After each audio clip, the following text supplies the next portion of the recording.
ধর্মকথা ৩৬৫-র আজকের পর্বে আপনাদের স্বাগত। আজকের কাহিনীর নাম রাবণের পতন। অপ্রতিরোধ্য ক্রোধের মুখোমুখি যখন অটল স্থিরতা এসে দাঁড়ায় তখন ঠিক কি ঘটে? এই সংঘাত তো স্রেফ একটা যুদ্ধ নয়, তাই না? এটা হলো দুটো সম্পূর্ণ আলাদা আদর্শের লড়াই। আর এই লড়াইয়ের ওপরই কিন্তু নির্ভর করছে গোটা পৃথিবীর ভবিষ্যৎ। আর সবচেয়ে বড় প্রশ্ন হল, একজন অমর রাজা, যিনি নিজেকে অপরাজেয় ভাবেন, যার অহংকার আকাশ ছুঁয়েছে, তার পতন ঠিক কিভাবে হয়? আজকের এই পর্বে আমরা ঠিক সেই মহাকাব্যিক চূড়ান্ত মুহূর্তেরই সাক্ষী হতে চলেছি। চলুন সোজা ঢুকে পড়ি আজকের কাহিনীতে। অধ্যায় ১, অন্তিম ভোরের নীরবতা। আগের পর্বে আমরা দেখেছি মহর্ষি অগস্ত্য রামকে পবিত্র আদিত্য হৃদয়ম স্তোত্র শিখিয়েছেন। এরপর লঙ্কার আকাশে উঠল এক নতুন সূর্য। কিন্তু এই ভোরটা ছিল একদম আলাদা।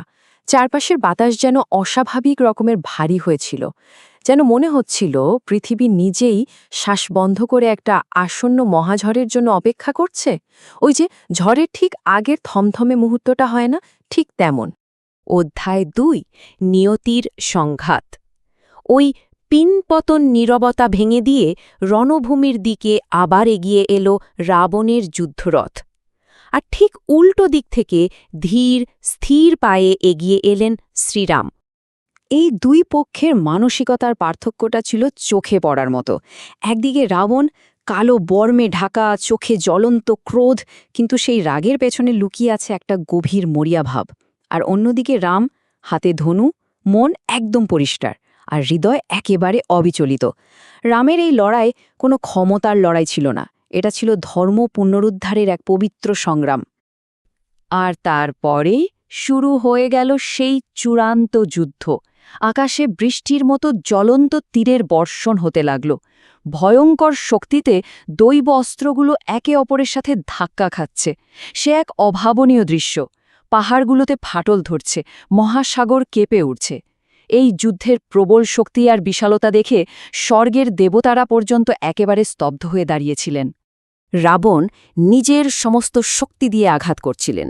তার অস্ত্রগুলো একেবারে ঝড়ের বেগে রামের দিকে ধেয়ে আসছিল। কিন্তু রাম, তিনি প্রতিটি আক্রমণকে অদ্ভুত দক্ষতায় ব্যর্থ করে দিচ্ছিলেন। তিনি ছিলেন একেবারে শান্ত, তার প্রতিটি পদক্ষেপ ছিল একেবারে নির্ভুল, আর তার প্রতিরোধ ছিল সত্যিই অপ্রতিরোধ্য। অধ্যায় ৩, রহস্য উন্মোচন।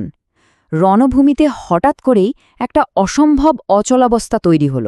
লঙ্কার রাজা কিছুতেই পড়ছেন না। রামের একের পর এক আঘাত যেন নিষ্ফল হয়ে যাচ্ছে। উত্তেজনা তখন চরমে। এ কেমন অমরত্ব, যা কোনো অস্ত্রেই ভাঙে না? ঠিক সেই শ্বাসরুদ্ধকর মুহূর্তে এগিয়ে এলেন বিভীষণ, আর তার বলা একটা কথায় পুরো যুদ্ধের মোড় ঘুরিয়ে দিল। তিনি বললেন, প্রভু, রাবণের প্রাণশক্তি সুরক্ষিত, দৈব বাণ দিয়ে তার হৃদয়ে আঘাত করুন। রাম শুধু সম্মতিসূচক মাথা নাড়েন, ব্যাস, অন্তিম মুহূর্তটা চলে এলো। অধ্যায় ৪, দৈব আঘাত। পুরো দৃশ্যটা যেন নিমেষে স্থির হয়ে গেল। রাম চোখ বন্ধ করলেন। চারপাশের অত কোলাহল মুহূর্তের মধ্যে মিলিয়ে গেল। পরম ধ্যানে তিনি আবাহন করলেন মহাশক্তিশালী ব্রহ্মাস্ত্রের। প্রথমে ধ্যানে ব্রহ্মাস্ত্র আবাহন করলেন রাম। তারপর সেই বাণটা যেন খোদ সূর্যের মতো উজ্জ্বল হয়ে জ্বলে উঠল। চারপাশে তখন প্রবল বেগে বাতাস বইছে, অথচ গোটার রণভূমি একেবারে স্তব্ধ। আর তারপর রাম তার তীর ছুড়লেন। বাণটা একেবারে নিয়তির মতো ছুটে গিয়ে সোজা বিদ্ধ হল রাবণের হৃদয়ে। লঙ্কার অধিপতি টলে উঠলেন, হাত থেকে খসে পড়ল সমস্ত অস্ত্র। ধীর গতিতে পরাক্রমশালী রাবণ মাটিতে লুটিয়ে পড়লেন। তার সেই পতনের ভারে পৃথিবীও যেন শিউরে উঠল। এতদিনের সমস্ত দম্ভ, সমস্ত অহংকার এক নিমেষে ধুলোয় মিশে গেল।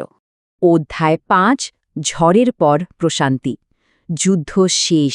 আকাশ থেকে কালো মেঘ সরে গিয়ে সব একদম পরিষ্কার হয়ে গেল। উত্তাল বাতাস শান্ত হল। পুরো লঙ্কা নিস্তব্ধ। একজন মহাপরাক্রমশালী রাজার পতন হয়েছে, আর শেষ পর্যন্ত চূড়ান্ত জয় হয়েছে ধর্মের। এই প্রশান্তিটা ছিল এক বিরাট স্বস্তির। তবে এই মহাজয়ের পর রামের আচরণটা কিন্তু গভীরভাবে খেয়াল করার মতো। তিনি পূর্ণ মর্যাদার সাথে রাবণের মৃতদেহের দিকে তাকালেন, তারপর অত্যন্ত শান্ত আর শ্রদ্ধাশীল কণ্ঠে বললেন, তিনি একজন মহান যোদ্ধা ছিলেন, নিজের অহংকারেই তার বিনাশ হল। রামের মনে কোনো উল্লাস বা ঘৃণা ছিল না, ছিল শুধু পরম সত্যের উপলব্ধি আর একজন বীরের প্রতি অকৃত্রিম শ্রদ্ধা। রাবণের পতনের পর এখন একটাই প্রশ্ন বাকি। যুদ্ধের পর রাম যখন অবশেষে সীতার সাথে মিলিত হবেন, তখন কি ঘটবে? কেন তাদের সেই বহু প্রতীক্ষিত মিলন একই সাথে এক অপ্রত্যাশিত বেদনাও নিয়ে আসবে? বিজয়ের এই চরম আনন্দ কেন কান্নায় মিশে যাবে? ধর্মকথা 365-এ প্রতিদিন শুনুন রামায়ণের এক নতুন অধ্যায়। মানব জীবনের ধর্ম, ন্যায়, ভালোবাসা ও ত্যাগের মহাকাব্য রামায়ণ এখন শুনুন এক নতুন ধারায়।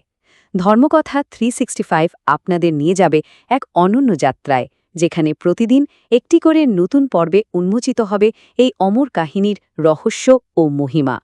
চলুন একসাথে শুরু করি এই পবিত্র যাত্রা, রাম, সীতা, লক্ষ্মণ ও হনুমানের চিরন্তন কাহিনীর পথে।